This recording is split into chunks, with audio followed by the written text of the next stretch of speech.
Hey weirdos, I'm Alaina. I'm Ash. And this is a huge morbid. Because it's Alaina-centric. It's Alaina-centric. Boom.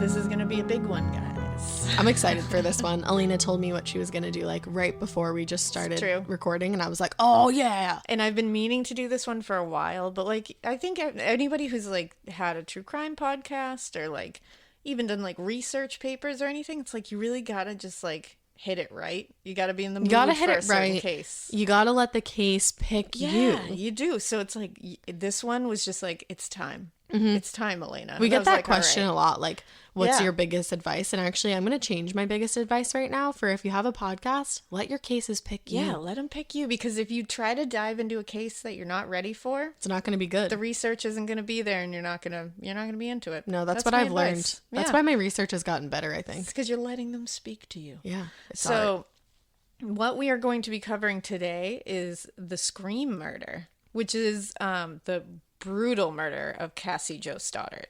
Like, absolutely horrific. This is a rough one. I'm going to be playing a couple of audio clips from the killers and, just a couple of things that make sense in this.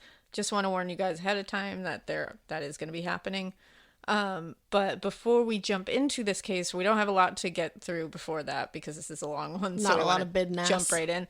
We don't really have a lot going on. We have a lot in the works, and we can't wait to start telling you guys some fun stuff, but we just want you guys to be like ready. It's exciting. Right. We have some exciting things coming down the pike here. We're keeping it close to the chest right now. We are. As Alaina likes to say. We're keeping it close to the chest. And one thing we are going to do this coming week is we're going to be doing a quick little update episode on the Lori Vallow case, because as we know, it just keeps unfolding. And tons of stuff just came out last week. I think what we did the last time was we just added a third episode, a small episode into the week. We're just going to do that. Yeah. There won't be ads in that episode or anything. It's just going to be like a little bonus episode for everybody. Right. So it's like a bonus for us to get to talk about it. Exactly. We just feel like if it's going to, this case is going to keep opening up, and we might as well keep updating you guys because I know everybody really wants to talk about it. So we'll be doing that, so keep an eye out for that next week. And besides that, that's really all we got before we dive into the case. I'm excited. Let's do this. Okay. So before I say anything, Scream is like one of my favorite movies of all time. Hell yeah. Don't love that these two idiots decided to use it as like a... Their like copying Scream or whatever, it sounds more like the fourth movie than it does the first. Do you agree? It's definitely, which is weird because this happened in 2006. Yeah, so that hadn't even happened yet. I don't even think that movie had come out yet. No, that movie came out when I was in high school. Right. I think I was a junior or a senior. Yeah, that definitely hadn't come out yet. So it's weird that I wonder if... Maybe they borrowed. I wonder. You know what? Hold on. All right, I did a quick look because I hadn't really thought to look into that before. Thanks, Ash. You're welcome. And I couldn't find anything. I don't really think the people who made Scream 4 are going to sit there and be like, yeah, we were totally inspired by that. Yeah, but definitely not. Once we get into it, you guys will see it has a lot of elements that it definitely does fit with it, which it makes sense that the fourth installment of Scream was going to go that like meta route, right? So the whole franchise of Scream is meta as fuck. Exactly. So it makes sense, and you'll see as we go through how much it kind of like obviously resembles. Just without the twist ending. Exactly. Yeah, it doesn't have that. That was a little theatric. So I'm just going to mention a little bit about Cassie Jo Stoddart. There's not a ton of information about like who she was. Well, she was young. Yeah, she was only 16 years old. She was born December 21st, 1989 in Pocatello, Idaho. Which Pocatello is such a fun thing to say.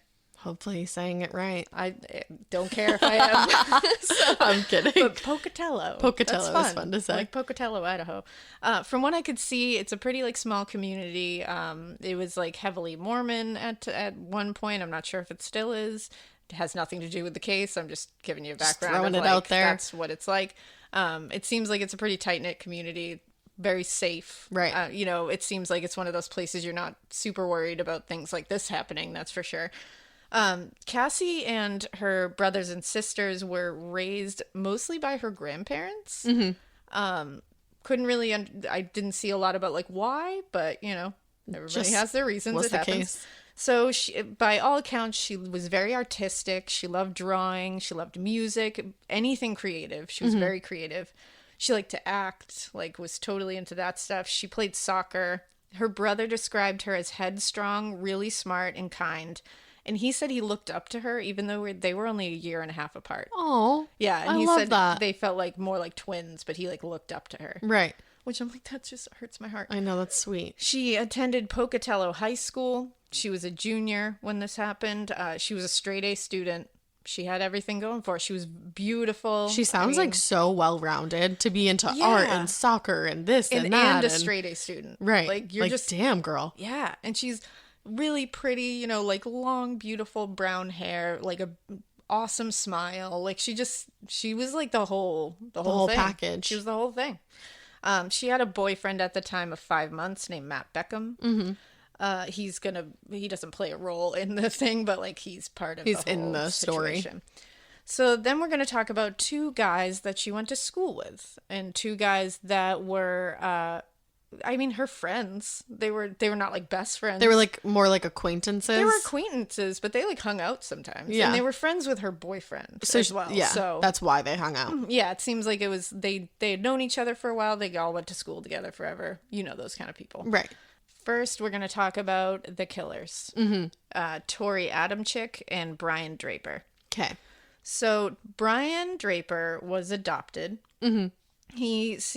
By all accounts, everything I could find, there wasn't really anything like of note in his upbringing or anything that would point to this. He had a crush on Cassie for a while. He was friends with her again, but she wasn't into, you know, his dumbass. So, and she had a boyfriend at the time, Matt, so she just wasn't into it. Right. You know, like. Well, and Matt was his friend. Yeah, exactly. So and you know what? Not everybody likes you, right? It's just the way it is. Brian, unfortunately, like, you know, because you think about it and you're like, as a kid, it's like, this sucks, that he just felt inherently like a loser. Yeah. And I think that was just something that was like innately in him, that he felt like an outcast all the time. That's definitely sad. The kid, you say like as a kid, you're like, that's a bummer as a kid. As the 16-year-old, get the fuck over it and don't murder someone. Well, that as the murderer, yeah. Exactly. But like when you think of like a kid thinking that way, you're like, that's you feel a bummer. bad. Yeah. So he just felt like a loser, an outcast. His closest friend was Brian. Right. Excuse me, his closest friend was Torey. I was going to say, I thought we were talking about Brian. Sorry. He was his closest friend. He probably was his closest friend, to be honest. But no, Torey was his closest friend, obviously. Together they had a super thing for movies.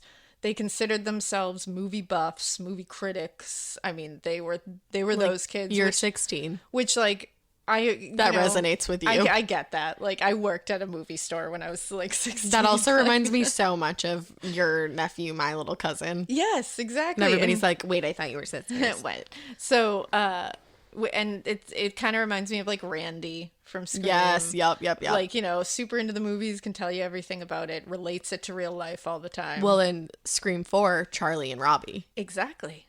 And they very much are like that. Like, it's spot on. It really is. So they really loved, of course, especially horror movies. Mm-hmm. Which, because you're in high school, like, and same. I was gonna say, I'm 34. That's my favorite kind of. I just mean stuff. Like that's when you like get into it. Yeah, I feel like exactly. Or if you're like, you know, the weird ones, you see, you know, Stephen King's Sleepwalkers when you're like 10. Yeah. Or if you're me, Alaina just shows you everything when you're like 7. Yeah. Well, so, you know, there's a lot to say about, like, you know, people will look into the psychology of, like, what horror movies do for violence in real life and all that craziness.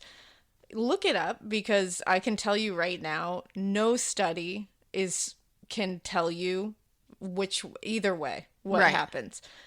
To me, everything I've read and everything I've just, like, by my own, like, psychology stuff, what I see is that it's not, it goes right back to the nurture versus nature thing. Mm-hmm. If you're going to say that horror movies create these things, then you're saying that it's all nurture and it has nothing to do with nature. Right. And I think it's always 9 out of 10 times, I think it's a balance of the two. Exactly. And I think it's like, if you're going to kill someone, you already have that in you. That's in you. That's something that needs to be nurtured. Exactly. Maybe you take horror movies, and because you're already predisposed to that way of thinking, you take it as like, oh, I could do that to someone.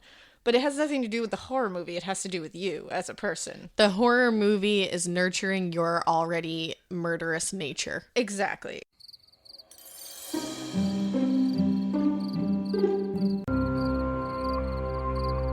And so it's that they were, like I said, they were specifically into the Scream franchise. That was their thing. And they wanted to make this whole thing like another Scream movie. That was their idea. So going back to, you know, do horror movies create, you know, psychos, killers, basically? I have to defer to Billy Loomis from Scream 1. Oh my God, I love you. Now, Sid, don't you blame the movies. Movies don't create psychos. Movies make psychos more creative. So I love Scream. I remember watching it in 1996 when it came out, the year that Ash was born. Hey, I remember watching it when I was like 7 and being like, this is a good flick. I didn't get to see it in theaters because I was too young. Because you were 10. Sure was, but I remember with my best friend Lindsay, I remember renting it on the sly.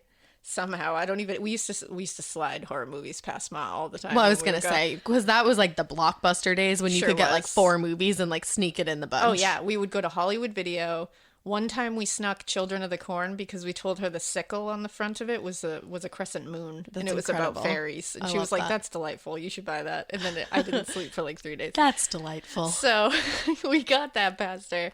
And I remember watching it and being like, I love this. And I watched it and was like, it was almost inspiring to me. Like, I was like, this is so creative. Like, this idea that, you know, Kevin Williamson and Wes Craven had of, like, making it, like, make fun of horror movies, but not so meta. But at the time, you didn't even know it was meta. Like, you know what I mean? You didn't even... Right. And I remember looking at it and being like, I want to do something like that. Like, I want to make something creative like that. Like, I want to have that kind of brain. You were inspired by the artistic side of it. Exactly. Not the, like, homicidal part of it. And that's the thing. It's like, of course, different people are going to look at films like that and take different things from them. But it depends on who you are as a person. Right. If you're already a psycho, you're going to take that from it and you're going to do what these guys did. But it's their fault. It's not the movie. And it's kind of like how we discussed with the Jenny Jones show. It was his fault. He's a murderer. Right. But I think people missed the part where we said that. Exactly. Definitely.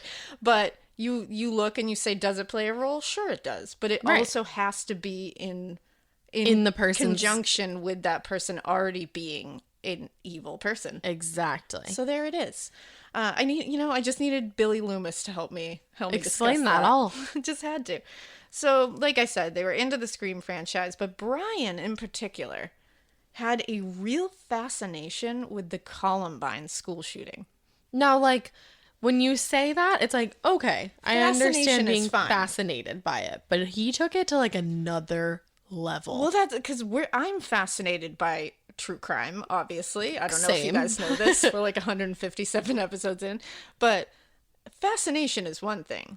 Obsession and admiration is a totally different thing. Yeah, and he wasn't just fascinated. What Brian had was an admiration and an envy towards Dylan Klebold and Eric Harris, the two turds that did it. Strange. He wanted to be infamous like them because he said, you know, they were outcasts and look, they got their comeuppance. They put the middle finger to the people who made them feel that way.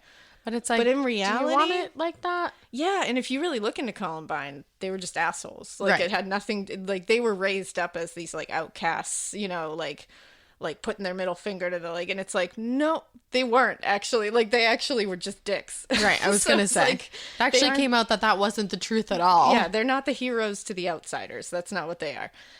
But Brian saw it that way, that they were the heroes to the outcasts and the weirdos. And at the time, it was like highly publicized like that, like in that way. Yeah, and you know, again, if you are someone who wants to murder someone, you're gonna find a way to see a murderer as somebody to be admirable. It's just gonna be, you know, it's gonna validate your own feelings. You got to spin your own tale. Exactly. So they both decided together, Torey and Brian, that they were going. They were like, you know what, we want to start killing people. Great. They just literally were like, this, we just want to do this. It's so insane to me that especially in high school, people like this find each other. Yeah. Like, it's bananas. There was no trigger to this. Like, it wasn't like, oh, we've been bullied and we've had enough. And like, you know, not that that's okay, but I mean, like, you can't point to any one thing that happened here that you're like, oh, maybe like that triggered something in their brain. Right. They just literally were like, do you want to kill a lot of people? And like the other one was like, yeah. Well, it's like Billy Loomis says, it's scarier if there is no motive. Exactly. Billy is just going to explain his way through this case. Billy Loomis is shedding wisdom upon this right now. Oh. And he's a fake character, so I can say that. I was going to say. But yeah. So they wanted, you know, Brian really wanted to be like the Columbine shitheads. And he was like, let's do that. Let's do this mass murder. Torey was like, no, I'd like to make this more like Scream.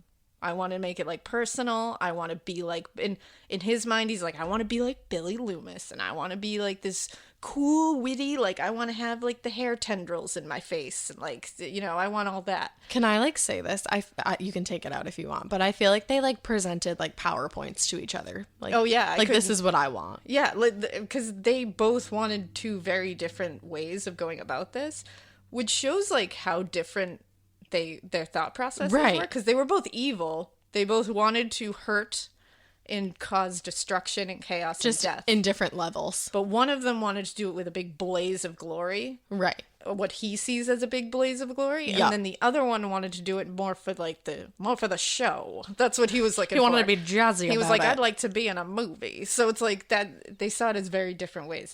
It's interesting. Yeah. But they ended up deferring to Torey's, and they were like, you know what, we'll do it the Scream way. Right. And Torey, the way he saw it was, you know, he was like, we can, you know, film ourselves, we're gonna like document this. And he was like, and what we can do is we can like dress up. And his idea was, I think like Brian, you know, going for the Columbine method was to scare people as they go. Mm-hmm. But Torey really wanted the theatrics of scaring the shit out of his victim, which of just one person to him meant, like in Scream, the ghost face outfit scare is the initial, that's the scare. Like, you're fucking terrified. You see that, you're like, what the fuck? Right. He wanted that. So he was like, we can wear a mask, we can make this exactly like that. Like, get that initial scream. So people who went to high school with them said that they were always filming, like, just day-to-day interactions. Mm-hmm. They were always interviewing people and just would like put the camera down and just like film them just having a discussion. It's so funny that they could do that, because I feel like now in school you would not ever be allowed to do that. Yeah, I mean, I wonder, because I mean, I'm so far out of school, so I have things idea. are so, you can't do like anything in school anymore. But I remember like we used to have like, I loved filming everything. Yeah, you always went everywhere with your fucking pink digital camera and your little handheld black video camera from Papa. Exactly. I always, and I have. And you used to like edit movies and put them together of like you and your friends. Yeah, I was like I was like very into that stuff. I used to sit for like hours on my computer and edit it together with like music and all that, because we used to go to like ghost hunts and like these old abandoned like, you know, psychiatric hospitals around. Yup. We used to film that, and it was used to film going through the Wendy's drive-thru, ordering a strawberry shake. We filmed I filmed everything. And I'm glad I did, because it's fun to look back on now and be like, that's funny. But it's just funny to think of like, I was probably looked at as weird. Yeah. And which is fine. I probably would have thought you were real weird. I was such a dick. Because I had my black camera everywhere. But they did this. So they would do this. And they talked often about how they wanted to make their own horror movie. They were writing a script. You know, it was a well-known thing that they wanted to do this. They wanted to make, which is great. That part, you're like, yeah. Well, and people were probably like, cool, like, it's going to be a movie, which is like maybe fake. Well, and channel your energy into creativity. Channel it into that. But before the murder, they had been videotaping themselves discussing the murder and killing people.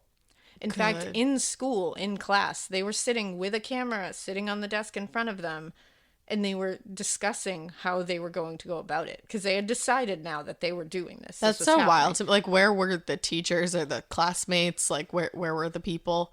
Well, so people would hear them and they'd say, we're discussing the horror movie.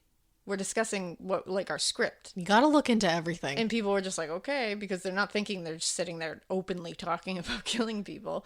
And my ass would have been like, you guys are going to guidance. Right? So at the end of August 2006, Torey ended up calling up a guy named Joe Lacero, and he was an 18-year-old kid, this guy Joe.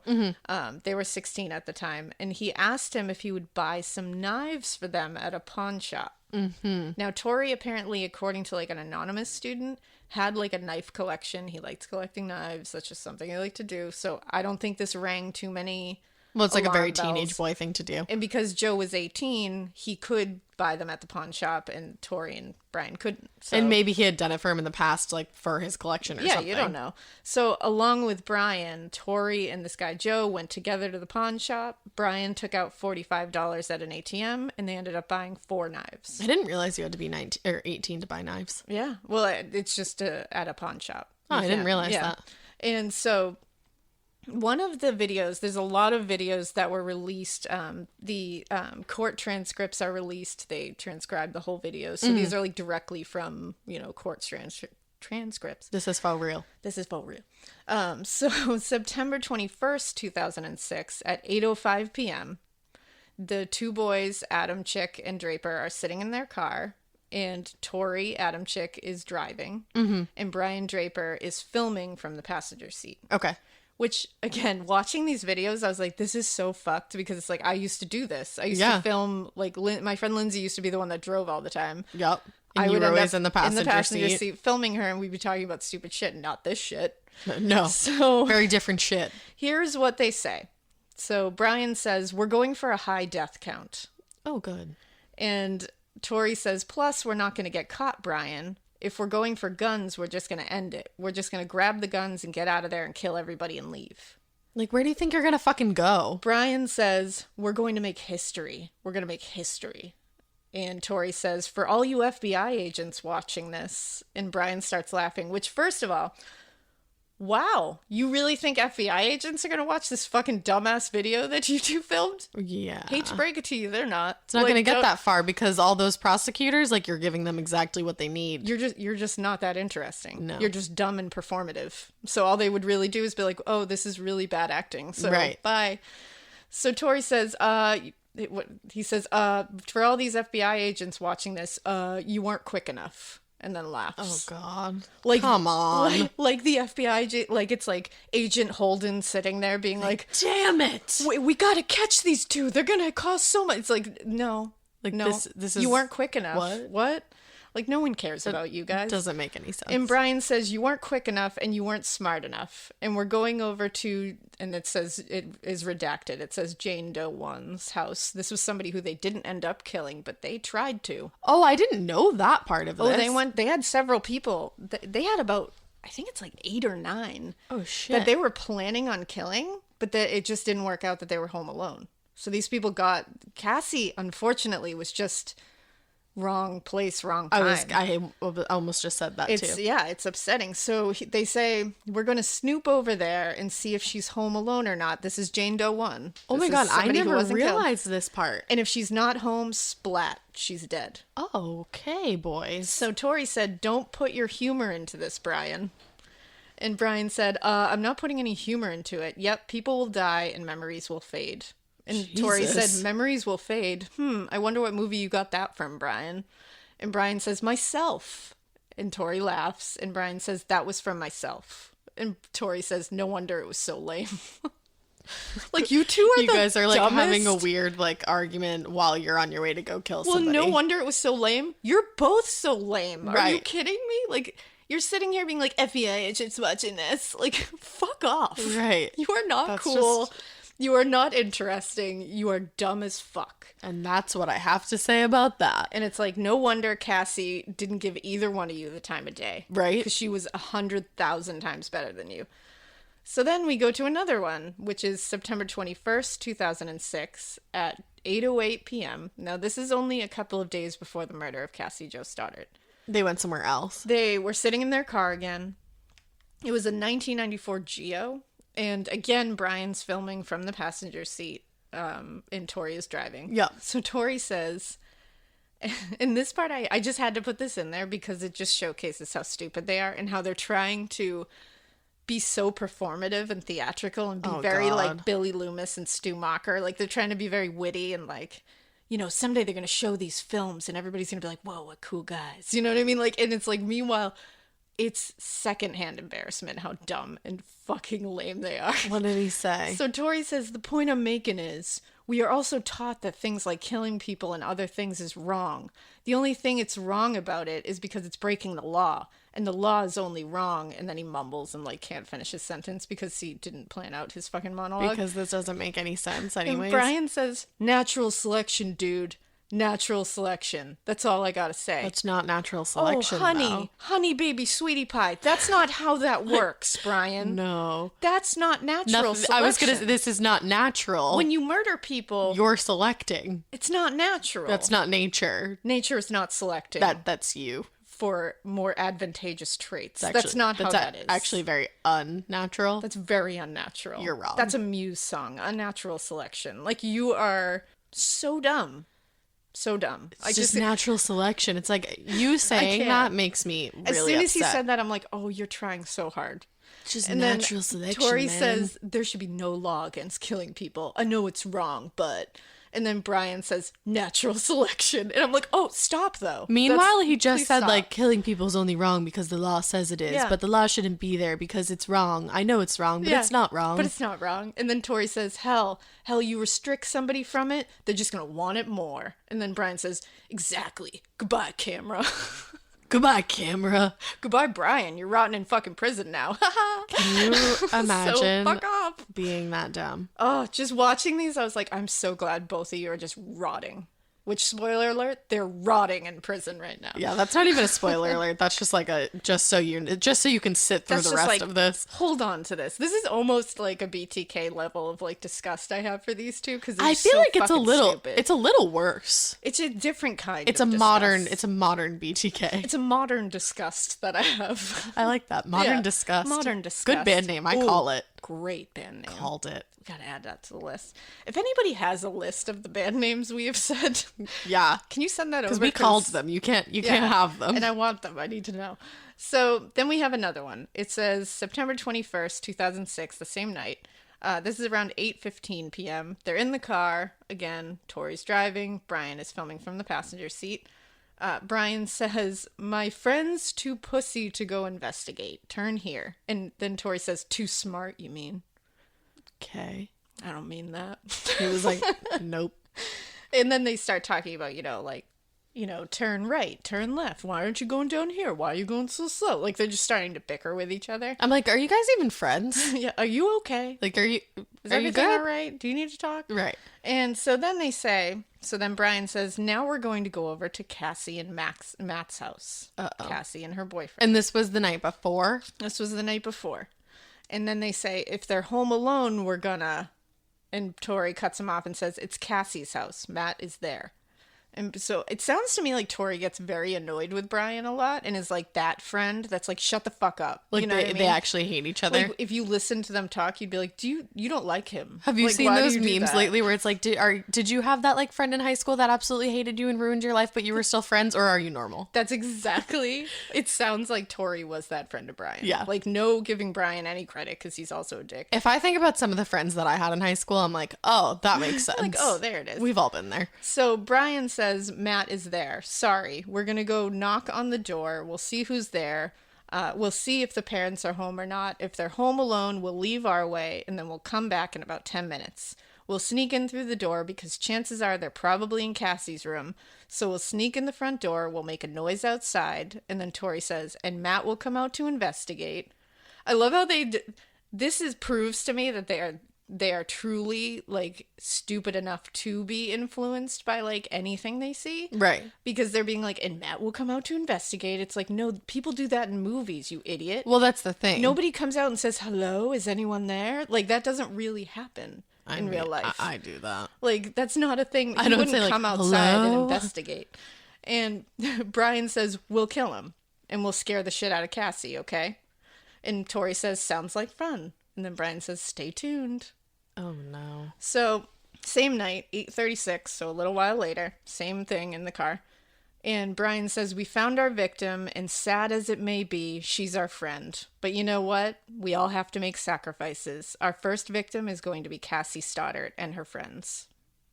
So they're literally sitting there being like, it's our friend, but you know, we got to kill someone. It's like, that's not your friend at all. I'm like, you don't know what a friend is if it slapped you in the face. Well, I'm like, you guys aren't even each other's friends. You aren't friends. Right. Yeah, you hate each other.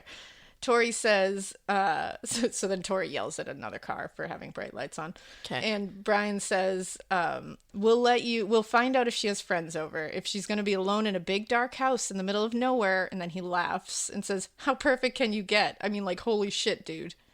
So they're loving this. And Torey says, now this is the Torey that we're going to find out later, and his dumbass parents are sitting there being like, I didn't have anything to do with this. It was all Brian. Right. Torey responds to that with, I'm horny just thinking about it. It's like, you didn't have anything to do with that? Really, motherfucker? But like the thought of killing somebody gets you going? Sounds like, if you're talking about getting an erection from it sounds to me like you're involved. Right. I don't know. That's just me. I don't have a penis to say so, but I feel like I mean, you need to have some involvement in it, emotionally or otherwise. Yeah. So, like, fuck off, Torey. Alaina I hate him so much. Hates everything. Hate this dude. So then Brian says, hell yeah, so we're going to fucking kill her and her friends, and we're going to keep moving on. And then he says, I heard some news about, and it says Jane Doe 2. So another person that they were going to kill. And he said, she's going to be home alone from 6 to 7, so we might kill her first, and then drive over to Cassie's thing, scare the shit out of them, and kill them one by fucking one. Hell yeah. Oh my god. And they're talking to the camera about this, like, this right, is, like you can see their faces. like, just talking about their night. This is what we're gonna do. Like, why don't you like post away messages along the way too, just to really drive the point home? Well, and Torey says, why one by one? Why can't it be a slaughterhouse? Are you okay? No, he's not. Like, Torey, are you all right? Like, Torey, come on. I didn't have anything to do with it, but why can't it be a slaughterhouse? Why one by one? And it's like, what? How, like, why can't it be a slaughterhouse? Because it's not a slaughterhouse, Torey? Right, because it's a home? That's why you can't have it be a slaughter. Fuck off, Torey. It just doesn't make any sense. And then Brian says 2 by 2 and 3 by 3. Now it's apparently a nursery rhyme. I don't know where we come from. You're saying that one of these girls is home alone, so that equals one. Then there's like Cassie and maybe Matt. So that's two. And there's 2 of you, so you're gonna probably kill them one. Like this, and also, your plan doesn't even make any sense. He's like, why does it have to be 1 by 1? It's like, oh, I don't know, Torey. Because you don't have anything but a knife on you. Right. What do you think you're going to do? Create something that, like, flies around you and just kills everybody all at once? You have a knife. Well, and you guys think that you can do each of them alone? Yeah. Like you can take somebody down. Like, no, wow. No. You really, like, the height of hubris, I will say. Well, this is where it just, like, again, is so embarrassing for them. And that's why I'm reading these things, because this is embarrassing for them. This is not painting them in any kind of charming, witty, like any light, and I'm sure everybody could agree, like, they sound fucking stupid and performative as fuck. So they say, you know, but 2 by 2 or 3 by 3, and then Brian says, because we've got to keep it classy. What is, like, what? And Torey says, keep it classy. Keep what keep murder classy? I'm confused. You say that, but I don't think you know what that means. Gotta keep it classy. Gotta keep it classy. When you're murdering.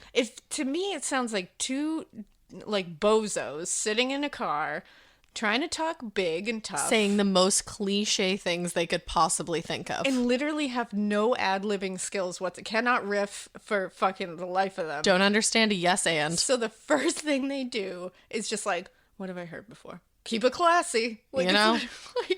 It is what it is. Like what? That has nothing to do with what Say you said. la vie. But okay. Like, sure. Like a pie in the sky. I don't like, it's like, what?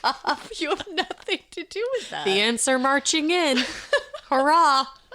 That's what they should have said. That's literally that's closer to what is happening. Ring around the rosy, am I right? You know, pockets full of posy, you know what I'm saying? Ashes. So Brian says, so yeah, it's going to be extra fun. And then Torey says, extra fun. Torey says, you're evil. And then laughs. Ew. And Brian says, yes, I am. So are you, dude. Evil. Evil. And then he Torey twitches. says, no, evil is an expression of God. That was another test you failed. He's like, also, I fucking hate you. So Brian says, evil is not an expression of God. And Torey says, yes, it is. And Brian says, that's bullshit, and you know it. So they start fighting. And then the with camera, each other. falls to the ground because they're fist fighting. And then they start talking about what Satan is and where Satan came from. And Torey is very high. Torey is that kid, too, that's like, I talk like this, and let me tell you, I'm so intelligent and articulate. Oh, God. But nothing is coming out of his mouth. Right. Like, he's using words and sounding mildly intelligent at times. But And he's when you probably just actually repeating hear the it, same word and talking in circles. he's saying stupid shit like evil is an expression of God. And then when you're like, please elaborate, he's like, well, An purple. expression is this. He's like, well, purple monkeys eat bananas when they eat a peanut butter sandwich, and and that's expressive. And like I Satan. said, God. Satan. And it's like, okay. Evil. And certain dumbasses will be like, wisdom. He's that was so wisdom. deep. But it sounds like Brian was like, bullshit. And then they just start arguing with each other. And you're like, okay. So then they get to the point where Brian says, okay, we're bad. We're not evil. Because now he's, all right, you've convinced me. And then Evil is Tori's not like, the right bad thing say." to the bone. and And then Brian says, well, and he says, so we're bad. And Torey says, yeah, we're bad. And then Brian my God. comes back and says, that sounds so shitty. It does. And then Torey says, we're evil. That sounds even shittier. So now they can't even decide what to they call are. themselves. This is the level we are working with, people. This We're is the malicious. level we are working with. That they can't even decide whether to call each other bad or evil. And then Brian says, hey, we're not, okay? Then we're six psychopaths who get their pleasure off killing people. And Torey says, that sounds good, baby. Wait, there's 6 psychopaths? No, there's 6 psychopaths. Sorry. Oh. I was like, I thought there was Sorry. only 2 of them. I'm like, now they're confused about how many there are. And this is when they get even dumber. I feel like, I mean, obviously they had to be like psychopathic to kill somebody. Yeah. But it's like, I feel like they wanted to be like oh no, they want to be so many things. Right. And they're shoehorning themselves into their ideas of what cool, quote unquote, killers from movies look like. Right. And that's what they think real life is. So they're like, oh, we're going to be cool. This like, is really insane. yeah. So then Brian says, we're going to be murderers. Like, let's see. And then for a second, you're like, oh, you can't even name a real murderer, can you? Like, that's how ill-prepared you are for this lifestyle. You can't even name another one. And he says, Ted Bundy, like the Hillside Strangler. Like the 2 most notable Well, that and you could also, name. There were 2 Hillside Stranglers. Right. It's not just one. Right. So You failed. You're doing great, sweetie. Keep going. Well, So and also then- like name a serial killer, Ted Bundy. yeah. Really. And then Torey just goes, no. And Brian says, the Zodiac Killer. Oh, another one. And then Torey says, those people, and ready for like this, we're so cool. Torey says, those people were more amateurs compared to what we're going to do.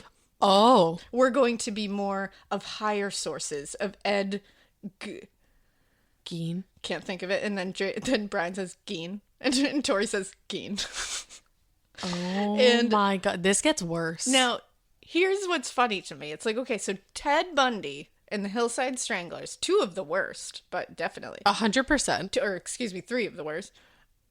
2 of the worst. And now you're being like, no, we're going to be up on Ed Gein level. And it's like, well, if you knew anything, You'd have to Ed kill your Gein mom. Well, not kill your mom, but killed like a couple people. Not that that's like not terrible, but it's like Ted Bundy killed like dozens and dozens of people in horrific ways. well, and it's like, are you guys gonna start like robbing graves and wearing skin? That's the thing. I'm like, so wait, now we've turned. So now do you only want to kill a couple of people? Maybe? right. And then use their skin as lampshades? Like that's And teacups. because you're confusing your serial killers here. Yeah.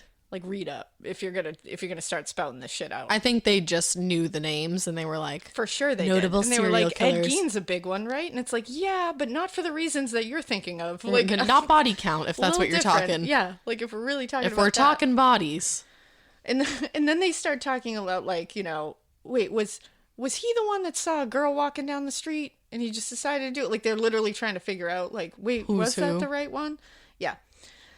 So then at the end of it, Brian says, murder is power. Murder is freedom. Goodbye. Oh, God. Murder isn't freedom because you are rotting in jail for the rest of your life. You actually get locked up. So, do you feel free, Brian? Yeah. And they were saying, and he actually confused Ed Gein with Ed Kemper as well. Torey says, oh, he was the one that saw a girl walking down the street and said, 2 questions came to his head. I could take her out and have a nice time with her. And then Brian says, and then kill her? Skin her alive? No. None of that, actually. Didn't say that at all. And then Torey says, charm the pants off her. Or I wonder what her head would look like on a stick. Are you okay? Like, so they're just like, huh? Do you need multiple choice? And I'm like, did you just open the encyclopedia of serial killers and then just like speed read really quick and then just be like, bleh. You want to do that thing on like how to be a millionaire where it's like 50-50? Like what? You good? Like you're bad at this. It's not okay. You've combined. You guys should have listened to episode 3 of Edward Kemper. Don't combine your Eds. No. Don't do it. No. Figure out your Eds. Well, there's Edward and then there's Ed. Edmund. Oh, fuck. You just fucked it up. I did. Am I all right? There's an Edmund and there's Ed Gein. And you know, shit, I'm embarrassed for myself right now. They fucked it up. Edward Kemper. There's Edward. I'm all right. So then we come to the night of the murder, September 22nd, 2006. This is them they're sitting, it wasn't the night, I'm sorry. It was the day of the murder. Okay. This was somewhere around noon time. They're in school. They're sitting at a table in school in an actual classroom. They have the table in front of them. I'm sure it's high school. There was plenty of times where you were in a class and like they just had you do some busy work. You know, like there's no actual instruction. You had a substitute teacher. Your teacher was in a meeting. Exactly. So they're sitting at the table. The camera's facing them on the table. And then you can tell they're like crouched down to be in frame, first of all. And also like they're looking around, like darting their eyes around, like making sure no one's listening to them because remember, they're simultaneously so brave and complete fucking turds. And also talking about murder in broad daylight. So Brian says, hopefully this will go smoothly and we can get our first kill done and keep going. They're talking about this in class. How did nobody hear this? And then Torey says, for you future serial killers watching this tape. Like this is going to be a how-to that the FBI is going to release. Because you think the FBI is even going to watch this in the first place. The fact... like, I gotta give it to him. The confidence on this kid. Like, somebody's gonna actually upload this to YouTube in the future. The FBI are gonna watch this and be stumped. And like, also, future serial killers are gonna be like, those 16-year-old guys. I gotta find that dumbass kid's tape where he confuses 16 serial killers, and he's gotta teach me how to do it. Because, like, wow. And so they start laughing. Like, they're, like, giggling with each other. Oh, God. And then... Torey says, hopefully we don't have... He said, hopefully he's talking to future serial killers. Yeah, the viewer. Hopefully you don't have like 8 or 9 failures like we have had.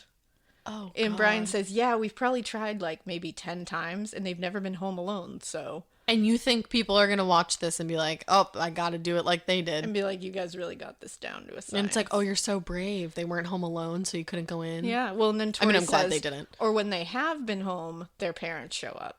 Which I'm like, Jesus Christ, the amount of girls, or maybe guys too, because they all seem to be Jane Does. I was going to say, most of them said Jane Doe. I haven't seen a John Doe yet, but all these girls who were like this close. Potential. Well, it's like in Scream when her parents come home and they're like right there and you're like, oh my God. And in the movie. And she can't get to the like, she can't say scream, anything. And I'm always like, throw that giant 90s phone at your mom and make it sound. But she'd been stabbed at that point, like really hard. Yeah, but she could have thrown it. I don't. Come on, Drew Barrymore, you could have thrown it. I'm just or bang it against the porch and make noise. That's true. Yeah, just she could have done that. She could have. See, we're all right. What is it called? You're the final girl. I am the final girl. I'm totally a final. I'm a first kill girl. You are first kill. You are blonde. You really are. Screams. Yeah, you really are. Trendy. You're gonna die. Well, and then this is the part where up until now it's all been discussion and it's been stupid failure, and it's all been things that we can make fun of because nothing has happened yet.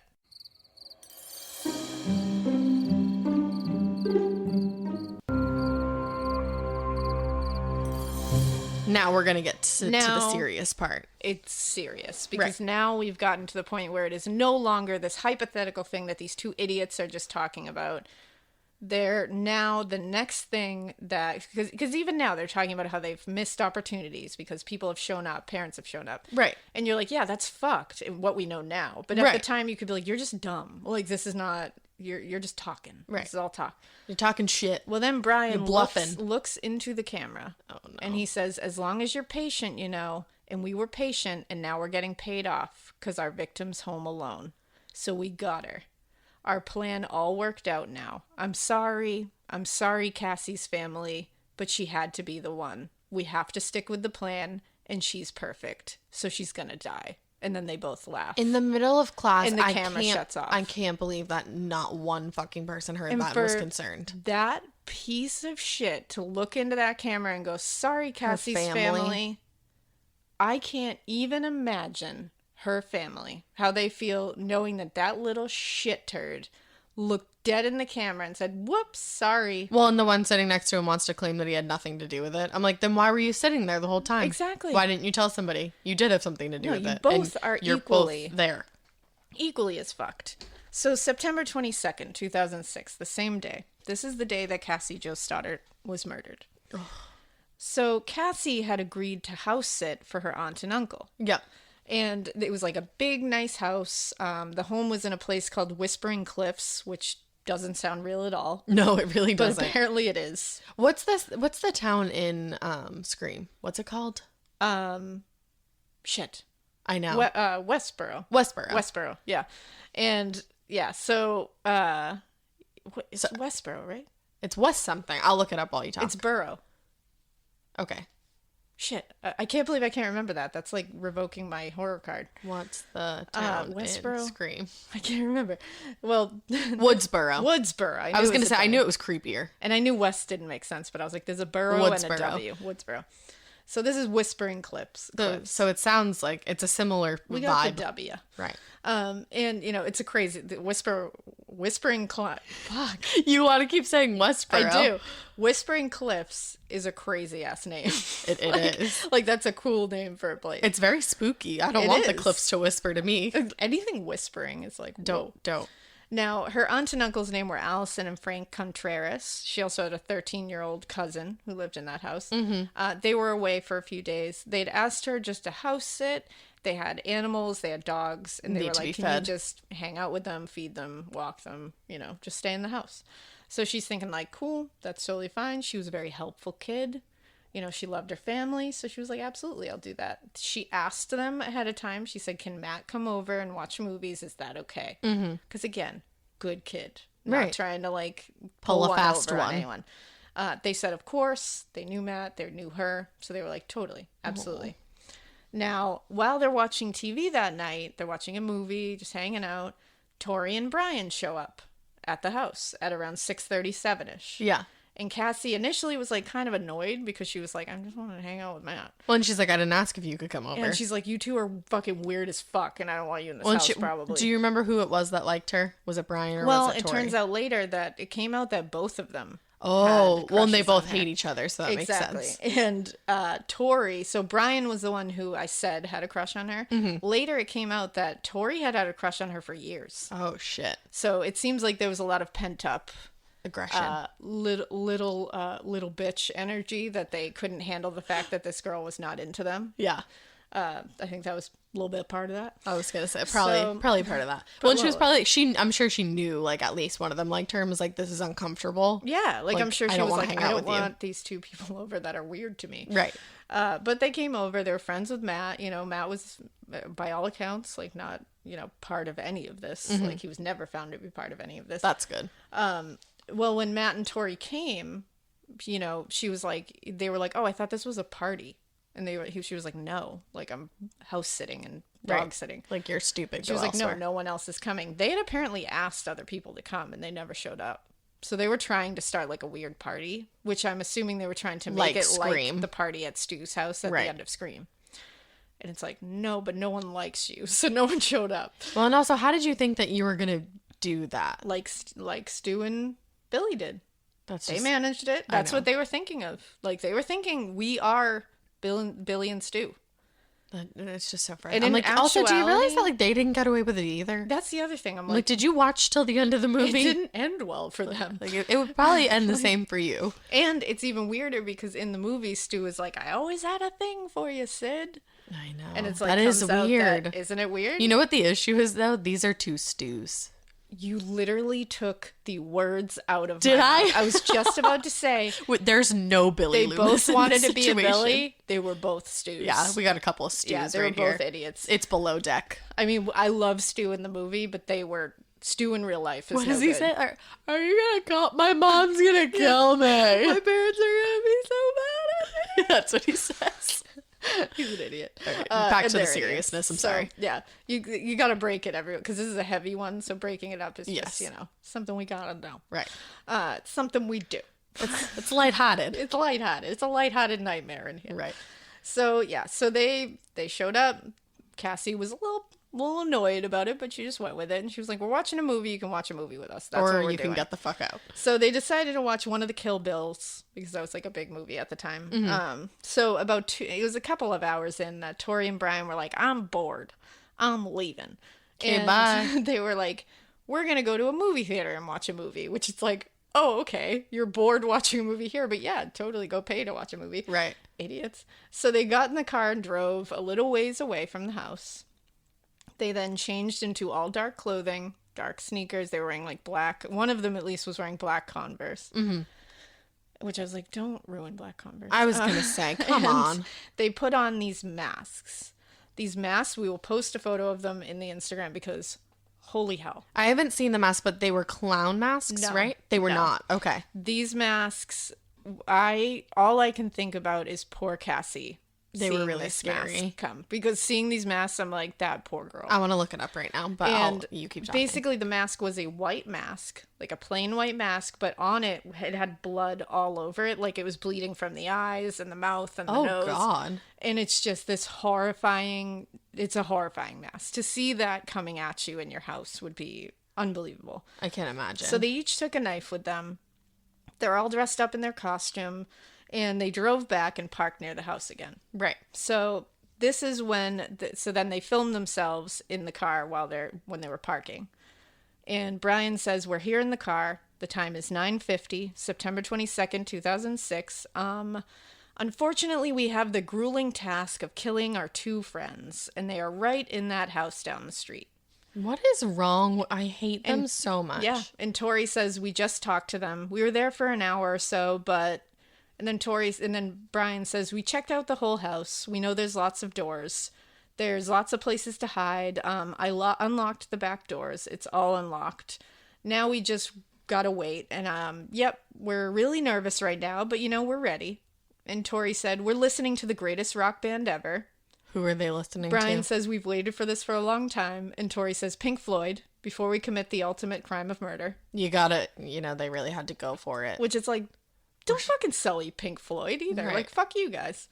And Brian says, we've waited for this for a long time. Torey says, a long time. And Brian says, well, stay tuned. And then the camera goes off. Now, they walk to the basement door, and they walk right in because, like he said, it's unlocked. Because they did it before. Because a lot of people, I remember reading this too, and I was like, why was that basement door unlocked? Because they were there. Because I didn't know at first that what he had done was during watching the movie, Brian said, I got to go to the bathroom, got up, went downstairs, unlocked the door, and then came back upstairs. So the premeditation here is so beyond. They would never be able to argue that this wasn't They set up the entire house. They have costumes on. They had set the whole thing up. They videotaped themselves. They have talked about it. They were like, it was actually self-defense. The most premeditated thing ever. And then to go downstairs and unlock that door. That just seals boom. it. So they went into the basement door. Mm-hmm. Again, wearing the whole getup and everything. And they tried to make a lot of noise downstairs because they wanted to scare them. Mm-hmm. So they were throwing shit on the floor. They were stomping. They were doing all kinds of shit. And they're thinking Matt's going to come down to investigate.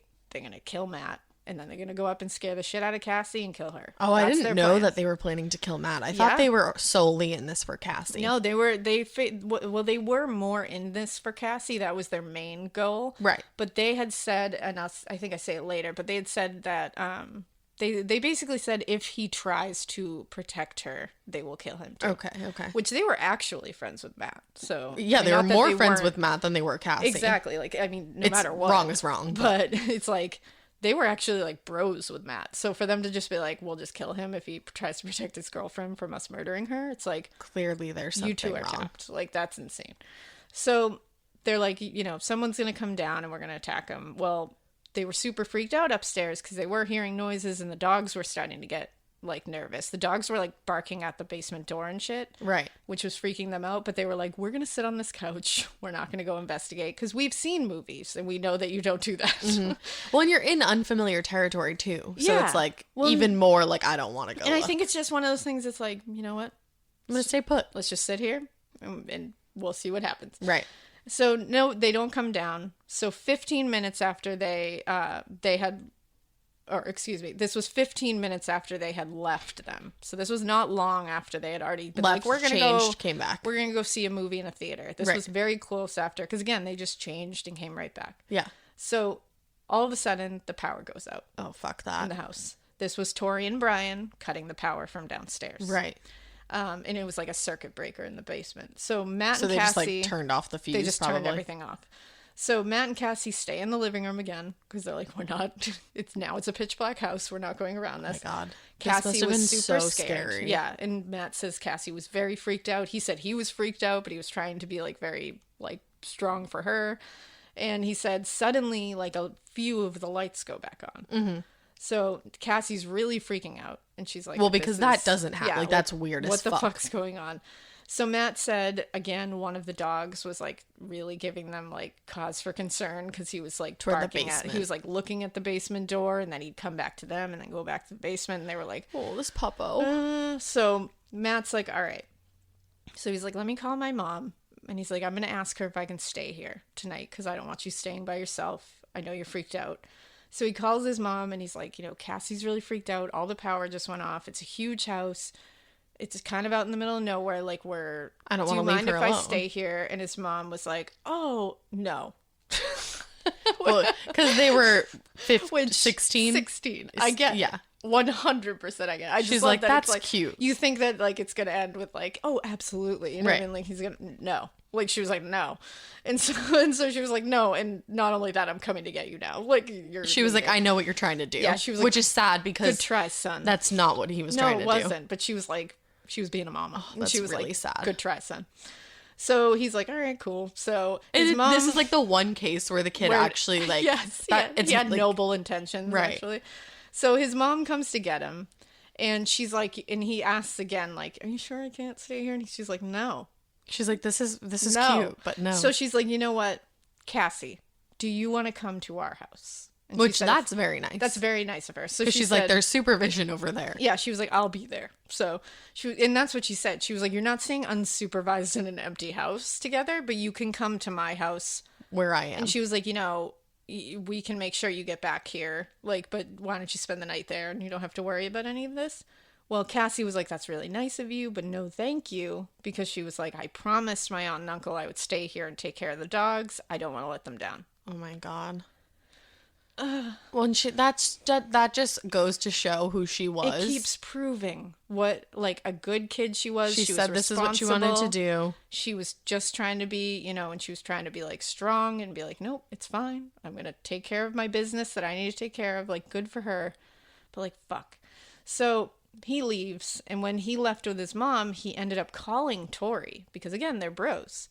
And he called Torey and was like, yeah, I'm not going to be able to come out at all tonight. Because I think he was thinking at one point that he was going to, like, leave Cassie's and go hang out with them again. Yeah.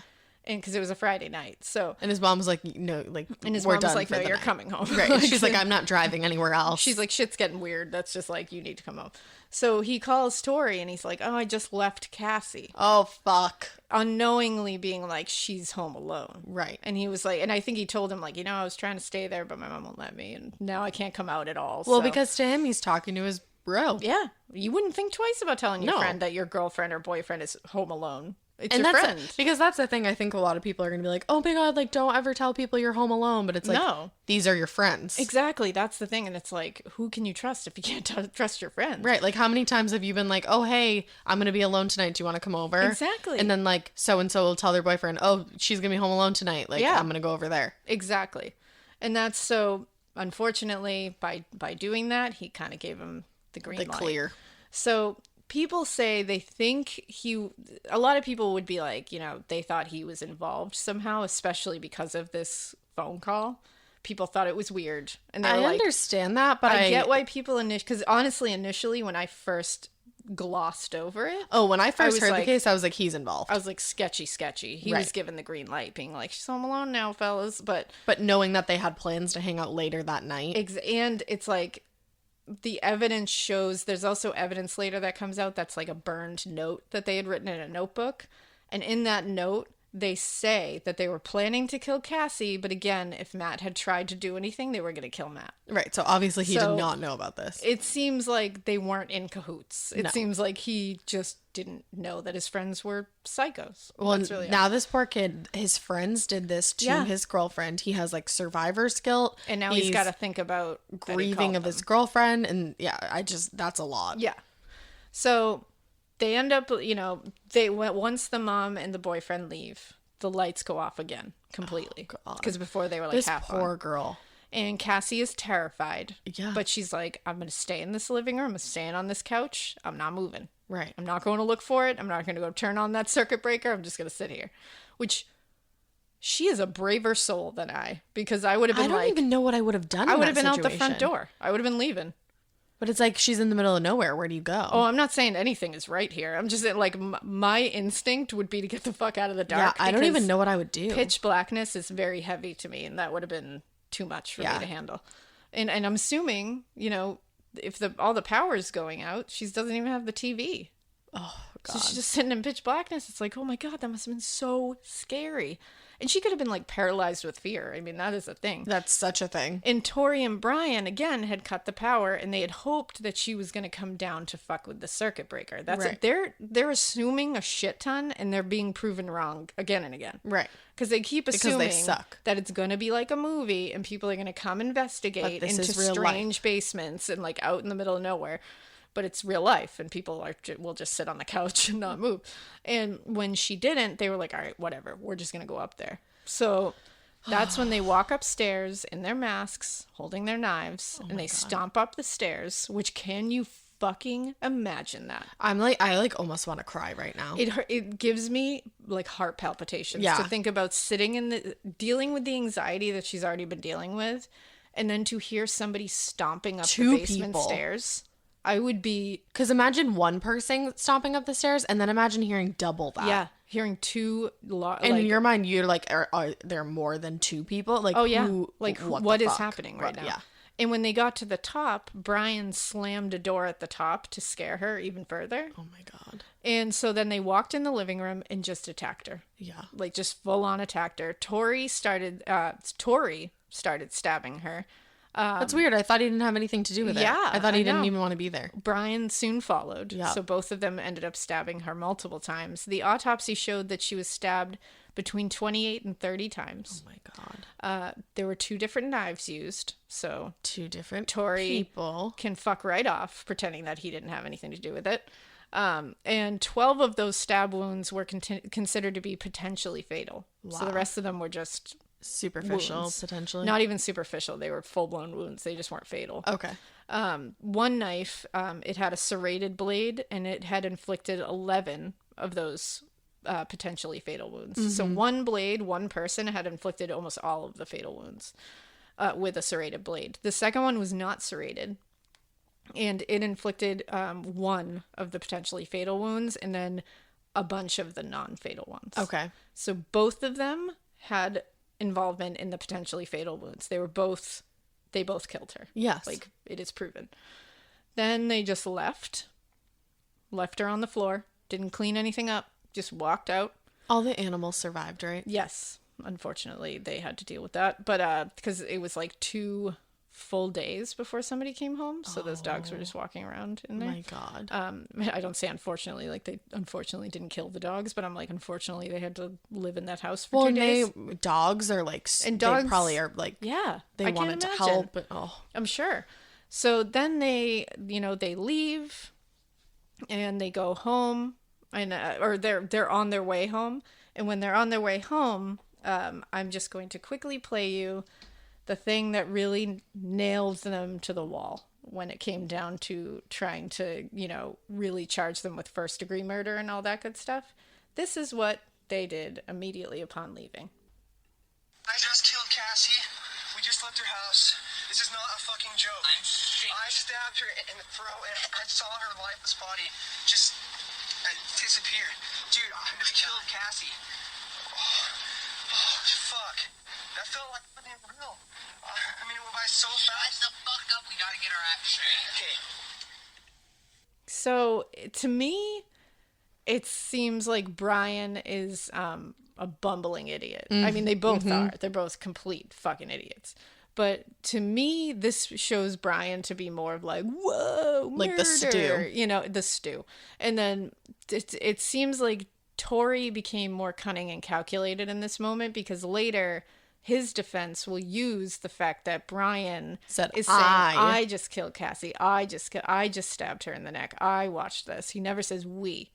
And Torey never interjects to say he did anything. I did too, because he probably thought on the occasion that we don't get away with this. Or... Yeah. He was like, well, he was just preparing. He was, yeah. And you can tell because the next thing out of his mouth is shut the fuck up. We need to get our act straight. It's like he all of a sudden became this cunning fucking psycho. And it's strange and unnerving to watch. There's a shift in his voice, from like the planning to then the murder, and afterwards he sounds different. He does, because when he's talking he's like murder, and then all of a sudden he's just like, shut the fuck up, it's time to get our act. So like it totally shifts. Also, people make fun of my voice. I'm saying, come on guys, make fun of Torey's voice, because fuck that guy, please. So they ended up going back to Torey's home for a bit. Then somehow they later did produce a movie ticket, but it wouldn't match up with the time. It didn't match up with any of the story. So they did attempt to use it as an alibi, and they attempted to get a ticket. But they even fucked that up. But later they talked to the movie theater people, and they were like, yeah, no, they did not buy Well, and I think a girl that like went to high school with them worked at the movie theater, and she was like, yeah, no, like I didn't see them that night. She was like, no, I would have seen them. Right. Like, good try though.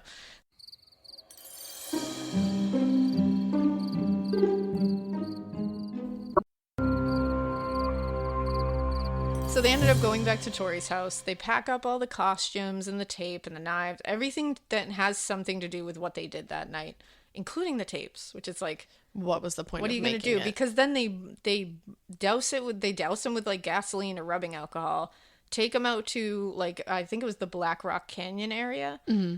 Another spooky sounding place. I know, right? Try to burn the whole thing, and then they bury it. Yeah. So it's like, why did you even tape it in the first place? But like, when you're saying like all your messages to the FBI and future killers aren't going to get out there. None of the serial killers are going to see this. And Jesus Christ, take your how-to tapes. So then they went back to Torey's house and watched a movie. I don't have a response. I don't know what to say to that. They just watched a movie. Just watched a movie. Like you just killed someone. You're so cliche. Like, you're so fucking cliche. Well, that's just like, I think of like a life-altering moment and like how you feel after. Like, that's a life-altering moment. Yeah. A horrible one. But life-altering. But to have the capacity to just like calm down to the point where you can sit down and watch a movie, like. And I mean, they initially were thinking they were going to kill someone else that night. That's just. Like, they were all about it. Well, then we move on to the next day, Sunday. Or excuse me, this was 2 days later. Sunday, September 24th, Cassie's uncle and aunt and 13-year-old cousin arrived back home. Oh my God. They discovered her in the living room in a pool of her own blood, dead. They called police at 1:55 p.m. and an investigation immediately began. Police saw that and it was the 13-year-old cousin who saw her first. I thought, I was going to ask you that. I thought I had heard that. Yeah, and the police immediately saw that no valuables were taken. There wasn't any forced entry. And like you said, this was like a big home, like and a nice home. So immediately they're like, let's talk to the boyfriend. Because we know he was here. Of course you're going to talk to the boyfriend.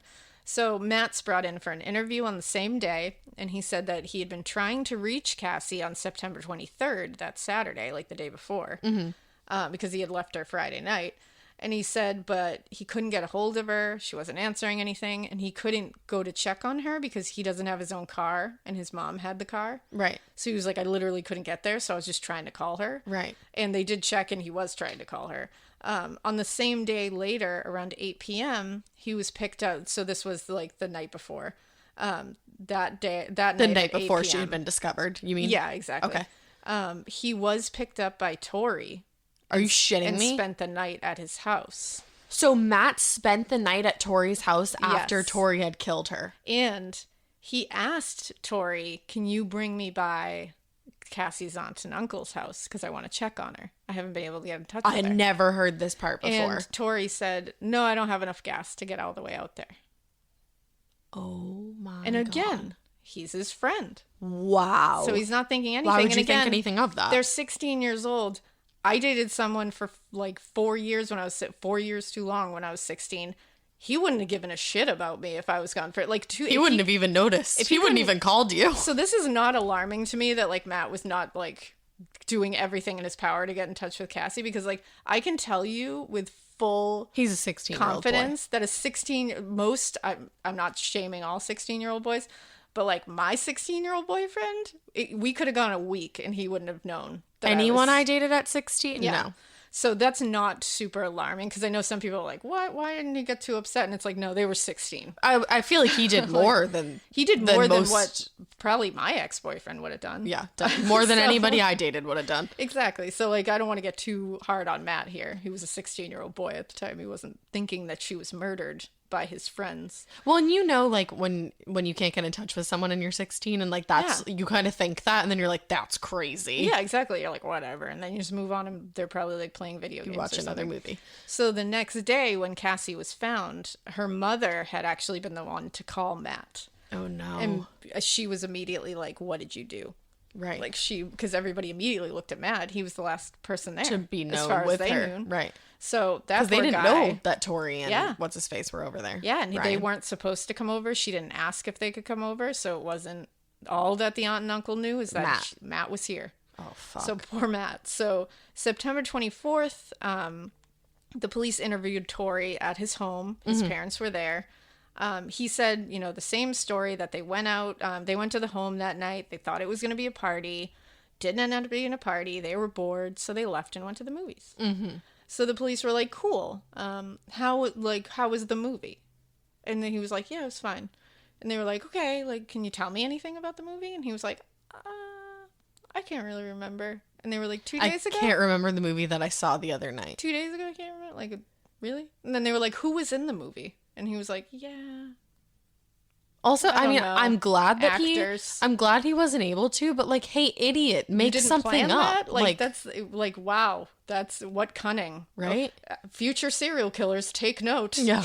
Like, so the police are immediately like, That's you weird. can't tell us literally anything about the movie that you saw a couple 2 days days ago. And he was like, yeah. No. Like, he couldn't tell the plot, couldn't tell the actors, couldn't tell anything about it. Like, So they there's were like, movie commercials. Like, even maybe just take from that. yeah. And it's so the next day, an interview was done by police with Brian. His mother, Pam, was present. Because, again, they're 16. They can't just go interviewing these kids without parents. But They're there's doing a lot things they have the to right go way. through. And they did. They did go through all Thank the things they God. needed to. Thank goodness, because shit could have been thrown out. Right. So basically, same exact story. We went there. We thought it was going to be a party. We left. We were bored. Meh. Again, they were like, so what was the movie about? And he was like, "Buh." And they were like, do you know anybody in the movie? And he was like, "Buh." So they were like, okay. So then Like, he you was both like, saw a movie that you don't remember. That's weird. so then they were like, how do you feel about like Cassie being murdered? Like, isn't that, she was your friend? You were just at that house. Does that Freak you out a upset little? you? Yeah. And he was like, he was like, I'm very upset and very shocked about Cassie's Brian death. said this? Brian said that. Okay. So they were like, okay. There are like reports that Matt was like not super emotional according to police, but again, we all know how that goes, that like People you can't handle judge. emotions differently. Yeah, you can't judge it. So, but Brian was acting like he cared. Well, and you have to think too, he was probably terrified of like the being in front of the police, so maybe that was outweighing his grief. The adrenaline might have overran like any emotion he's like gonna have. Prime suspect, so he's shitting himself as a 16-year-old kid, right? So they ended up interviewing students at the school, you know, because now they're starting to look at Brian and Torey like, what's that about? So they were like, we need to ask people about these two. So they were asking them, you know, who are these guys? And they were like, yeah, they're real weird. And they talk about murder all the time. Obsessed with movies, obsessed with horror, obsessed with killing. You know, they're very like obsessed with, you know, the Scream franchise and Columbine. That's like the thing that they're both into. They said Torey had the knife collection. And then a couple of them said, you know, but they always have a camera with them. And they're very creative. And, like, they're always talking about wanting to direct and write movies. And they were writing a horror movie script. So they were like, they were always talking about it. But now that I'm thinking about it, that could have been intermingled with them talking about really wanting to do these things. Right. So now all these poor kids are having, like, revelations of, like, oh my God, were they actually talking about real things? And then they said at one point, one of these kids said that they heard Cassie say, like, they talked to Cassie about it. And Cassie had said, like, oh, like, let me be in your horror movie when you make it. Oh, no. Which, like, to me was so, like, chilling. That is. That's chilling. Because, you know, they were like, okay. You're in our movie. Like, oh, fuck. Yeah. So September That's like shit that happens in a movie. Sorry, it is. It's all shit that happens in a movie. September 26, 2006, the officers did another interview with Brian. So now they're going back to Brian and being like, let's talk some more. You remember that movie now? Yeah, they're like, so now he's still sticking to the story. He's saying they went to the movie, but then the officers are like, it's weird to me that you can't tell me anything about the movie. And, like, I'm sure you know that that's weird. So, like, why don't you change that story? Well, and you're supposed to be this, like, movie buff. You're a movie critic. Exactly. And they're like, but what... You didn't want to critique that? And they're saying, you know, basically they're being like, you got to change that story, bro, because we don't believe it. So you want to give us something that we can work with, because right now you're looking like a murderer. Right. Like, basically, like, spill. And he's like, I don't have anything So then else. Brian's like, okay. And he's like, we didn't go to the movies. And they're like, oh, okay. But you did it. You don't say. I'm sure they're both like, woo, he's going to tell us. But then he was like, all right, what we did was we had broken into some cars and, like, gone through the car. He said gone through cars. And he said, and we didn't want to tell you because we didn't want to get in trouble for, like, stealing stuff from cars. Yeah, that's okay. And they were like, that's not really convincing. Like, they were like, that sounds like a weird teenage excuse. Because they were like, we didn't have any calls about burglaring cars. So they were like, where are all these people that you took shit from and broke into their car? Right. Why didn't they call us? And he's like, yeah, no, that's just what it is. So he's sticking with the story. He's like, I don't know, we got away with it. And so then Brian's parents were like, we're leaving. And he left because he's a 16-year-old. His parents have authority here. So they left and they're like, okay, shit's getting weird. So Wednesday, September 27th, 2006, this is when they did more interviews with them. And this is when Brian and Torey start putting the blame on each other. Yep. Because they always do it. So Brian finally said that he and Torey, he said, we went through an unlocked door. He said they unlocked the door when they were, so he admitted, I went to the bathroom, premeditation, went downstairs, I unlocked the door. And he said, but what the intention was to scare was we were going to leave, come back, dressed all up and be scary and spooky. And we were going to scare them and play a prank. It was a prank. It was a prank gone wrong. So Brian's just like, no, this is totally a prank. That's all it was going to be. He was like, we had knives with us, but that was just to make it scarier. Mm-hmm. Obviously. They're like, so how did she end up stabbed 28 times then? Exactly. So he said what happened was, he said Matt left. We saw Matt leave with his mom. And he said, we went upstairs, and I'm thinking we're just going to scare her. And then Torey just goes nuts and starts stabbing Cassie. So now he's immediately like, Torey did it. Yup. And he's just admitting it right out. He did it. And then he said, I thought it was just going to be to scare her. Turned out to be this crazy thing. And then he said that he never touched her, never stabbed her, never had anything to do with it. He said, I was there for the whole thing, never did it. You will not find anything of me on her. Nothing. And then he said... He said he had talked to Torey that same day that they were speaking right now. He said, I talked to Torey earlier today. Mm-hmm. And that Torey said that if I told you the truth, he was going to kill me too. Oh my God. You're now he's really kidding me. And then he's also crying, I bet. But then, he sobbed of course, through his thing. They always do. And then he says, I'll show you where we buried the evidence. Okay. I need to, like, but I'm going to show you where we buried the evidence, where I say something completely different than what I just told you. And I say, I'm the one that did it. Yeah. I'm going to bring you to that because Yep. that makes sense to me. Yep. Okay. Just making sure. You got it. Like, what? Yep. So your frontal lobe is not developed. Something's happening here. And so the police, detectives go with him. They go to Black Rock Canyon. I believe his father was with them, one of his parents at least, or maybe both. And he brought them exactly where they had buried that bag. And what they found in there was, they found a ton of shit in there. It was like the matches, the boots, the clothing. They found hydrogen peroxide, which is what they used to like try to light everything on fire. They found the mask, and the mask was like broken into pieces. They found a large dagger type knife with a sheath, a silver and black handled knife with some signature Sloan written on the inside, a small dagger type knife with a sheath. They found the videotape. They found a serrated folding knife, and they later DNA tested that knife, and they found Cassie's blood on that knife. There was the piece of paper I talked about earlier that was partially burned, that it was in pencil, and it had said if Cassie fought and Matt decided to try to protect her, we'll kill him too.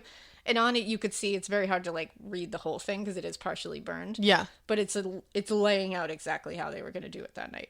So it's literally, thank God they wrote that for Matt. That was like Matt's really only helped out. Him out. Yeah. So, and then they did find DNA from Adam on the mask, or Adam. Sorry, I was like, who? His last name is Adamcik. No, I know. From Torey. I was like, who is Adam? Who's Adam now? No, from Torey on one of the masks. They found gloves. They found Cassie's DNA in the blood on some of the gloves, so they were able to connect all these again. They also found a Calvin Klein black dress shirt, and they found her blood on that dress shirt. And they also found a small piece of black cord, which I'm not sure what was. Maybe they just brought that in case. So now that they found all this, they were like, okay, fourth interview time. So they were like, now that you've admitted this, let's go back to the beginning and you tell us what happened. So he's like, Torey did it. I thought it was going to be a prank. He just repeats the same thing. Look at me crying.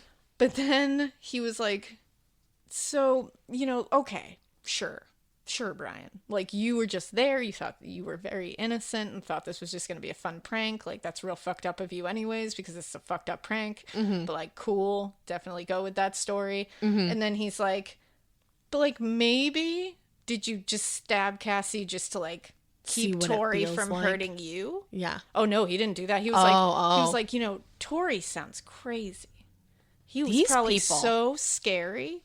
Did you maybe just give her a little stab just to keep him from hurting you? And so Brian's like, yeah, maybe. And like, he's all of a sudden like, well, shit. So he's like, okay. So he nods.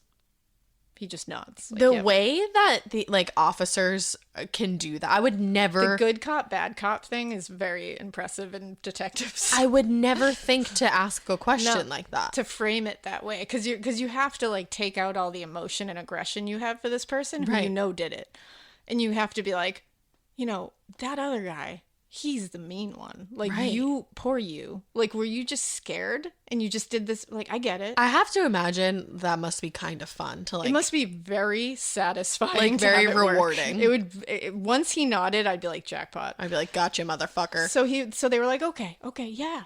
Like, we get it. We get it, Brian. Yeah, he's mean. You were scared. You stabbed her. And they're like, so how many times did you stab her? Like, can you tell us? So instead of just being like, which you'd think he'd be like, I did it once, like in the toe or something, like just to be like, I didn't cause any damage. He was like, so I stabbed her 4 times in the leg and the chest. And he said, once he did that, Torey told him, quote, you need to stab her. You need to stab her. So he was like, so he did it again in the leg. And then Torey said, it's not going to work. She has to die. Oh, God. So then he says, can I see my parents?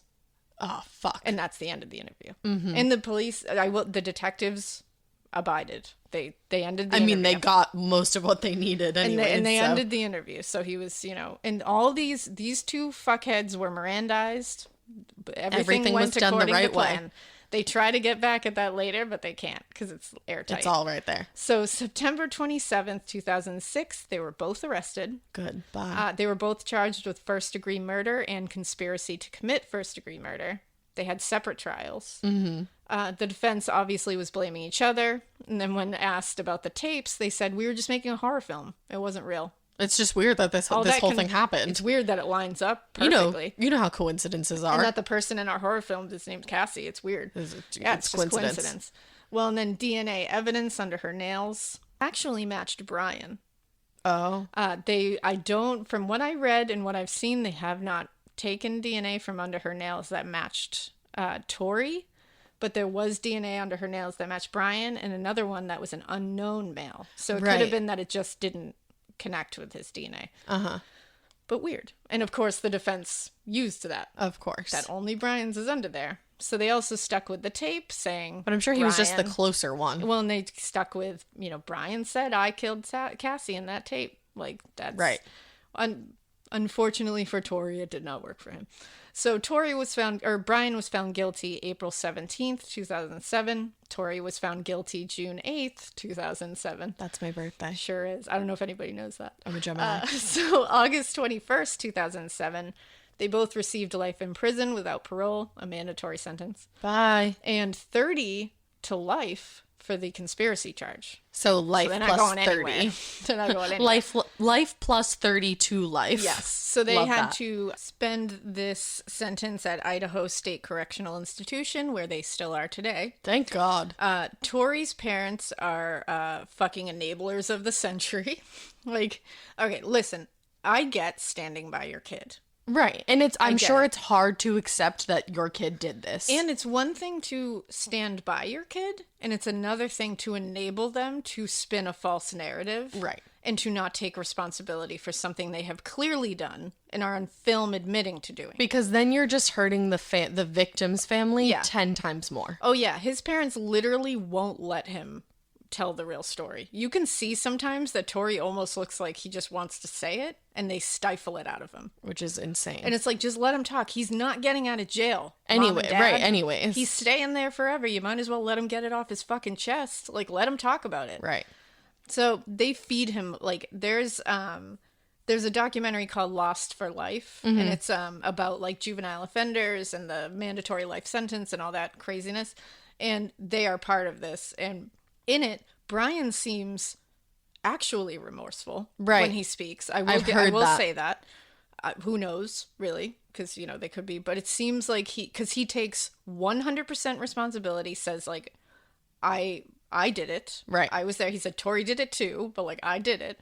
And he's like, Cassie was our friend. Cassie, I will forever regret what I did. I don't know why I did it. Crazy. And he says, I deserve to be here. I should be here. Like, he's very, this is what I get. This is what I did. This is the repercussion. But Torey is like, no, meh, meh. And his parents just feed him lines. They talk over him. And the entire time, Torey, first of all, looks like out to lunch. Like, Torey is not on this planet with us. Like, something's going on. His eyes are dead as fuck. And you can tell he just has it all sitting in him. And he wants to say it, and he's not saying it because his parents won't let him. Oh. And the whole time, his parents are literally staring at him in the eye while he tries to talk, and are literally being like, but Brian did it, right? You didn't do it, so I don't know why you would feel bad about anything, because Brian did it. Like, they're literally sitting there, and you can see him, like, shift, like, looking at them and looking at the camera. Like, and you're like, oh, so that's where you came from. And I'm like, oh, okay, I get it now. Like, I get it. But, and they're literally like, you've done nothing wrong. Brian did everything. And it's like, have you seen your son's videos? Right. Mom and Dad? They probably haven't. They probably haven't. Like, he's a disgusting cup of fucking filth. Rancid horse piss is what he is. And it's like, you need to understand that about your son. One. And just quickly, I just want to play the quick little, like, clip of his parents, like, talking over him. Torey was at that age, at 16. He still didn't I'm saying I made some mistakes and I learned from them. But your mistakes weren't anything that you were charged with. They weren't the murder and the conspiracy. Yeah. That was Brian. It must be harder because you're innocent to be facing it. He's that. I guess. When he says at the end, like, it must be really hard because you're the innocent one and Brian did everything. You had nothing to do And with it's it. almost like the dad is like, right? And while he's saying that, he's staring at his son, and his son is trying to look at the camera and keeps looking at him, and he just stops and goes, I guess. Yeah. And you can tell he's like, I would say it, but I can't because Right. they're gonna like shove me into the ground. And like they're both just like, you have nothing to be sorry about because you didn't, your mistakes aren't what you were charged with, and it's like you two are a problem. Seriously. Like, it's infuriating to watch them. So in 2010, Cassie's family filed a lawsuit against the school district saying, like, why were they allowed to sit there in class and talk about murdering my child? Yeah. It was dismissed. Nothing came of it, unfortunately. Both of them filed appeals in the state Supreme Court in 2010 and 2011. They were both denied. Brian said in his last interview with the police, he said his parents weren't present, so it wasn't okay. Uh-huh. And they were like, nope, we have it right here. We read you your Miranda rights. And when you asked for your parents, we shut off the tape, stopped the interview, and let you have your parents. So don't lie. They were like, you fucking dirty, dirty liar. So Yeah. they were like, no. So that didn't work for him. That was That's supposed good. to be his appeal. And of course, Torey is saying, said he never admitted to it. That whole thing about the tape. I didn't do it. I didn't confess to this. Right.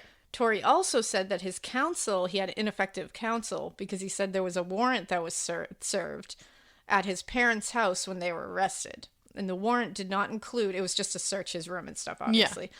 It did not include them being able to search and seize any electronics of his, but they took his laptop.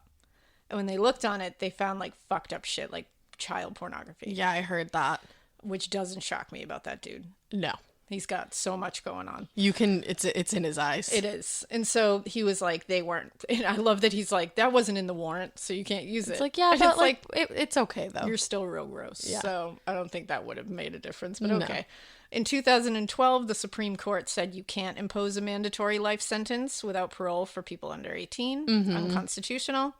The ruling doesn't apply if your crime that you committed is considered under the category of permanent incorrigibility. And this was. Which means that you literally are beyond help or recognition or redemption, which I believe they are.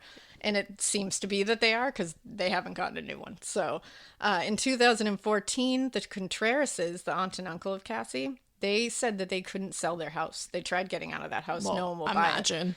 And they said they've tried to put it on for years. That's no one would buy it. awful. Someone did eventually buy it, but they also said a lot. The 13-year-old cousin attempted suicide, fell into a depression can you after imagine seeing that? Her cousin was traumatized.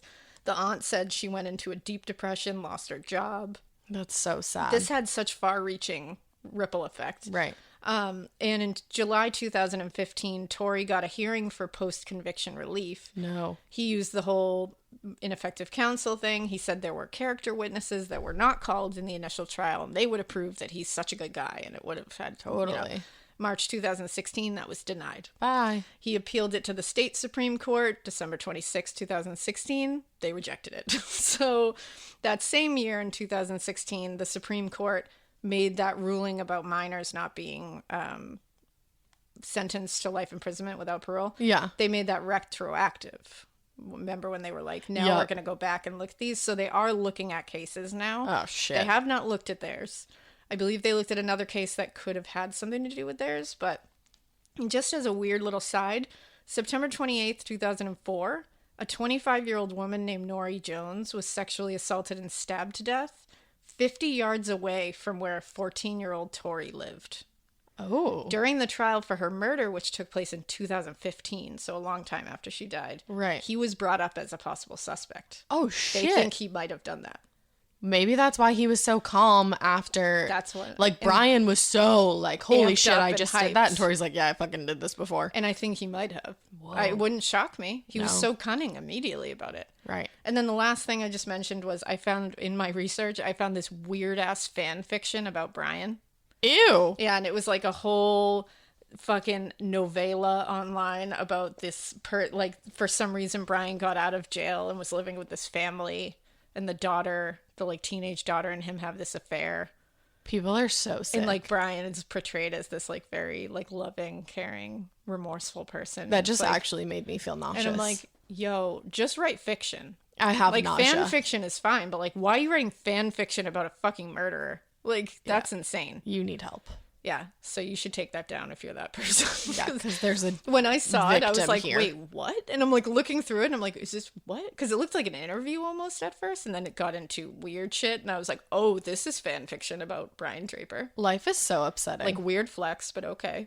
No, weird flex, period. But like, whoa. But bye. But bye now. So that is the almost 2-hour Yeah, shit.